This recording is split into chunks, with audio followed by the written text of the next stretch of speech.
Syrian conflict, Australia could run out of fuel in 43 days, would be Mad Max World by Max Levo at shtplan.com. Australia is at risk of running out of fuel in the next few weeks due to the ongoing conflict in Syria. The escalating situation in the war-torn country threatens to cripple the supply chains that keep Australia going, while the International Energy Agency mandates that countries hold a stock reserve equivalent to 90 days of net imports. Australia only has 43 days' worth of supply, the Australian reports.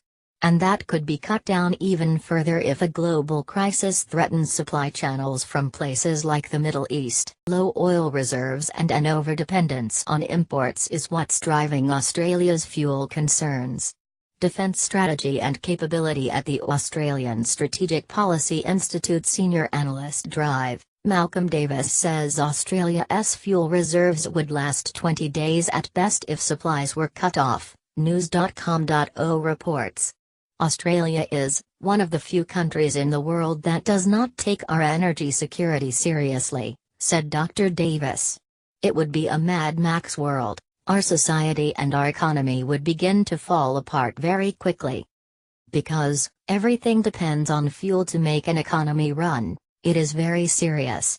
The rather ominous forecast comes in the wake of major US-led strikes on the Syrian government. As tensions escalate and threaten to compromise international trade, this could prove dire for Australia, a nation that outsources its oil refining to such international locations as Singapore. Instead of investing in refinement facilities here for refining fuel, the government has decided it's cheaper to do it overseas, said Dr. Davis. The price they pay for that in a crisis is that China can interrupt flow to Australia from Singapore, relatively easy, and our economy falls apart.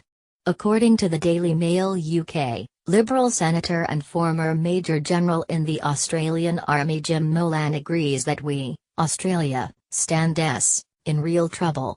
Speaking to 2GB on Monday morning, Molan criticised the government's passive approach to issues of fuel supply and energy security, calling it a single point of failure for Australia.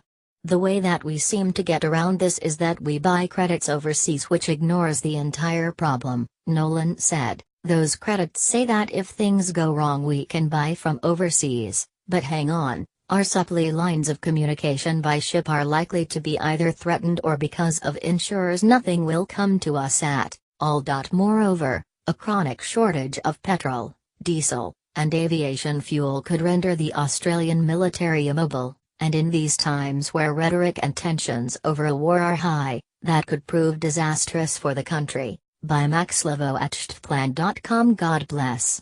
Bruce Johnson, Right-Wing Tribune. Be sure to follow us on Nation in Distress and America's Freedom Fighters on Facebook.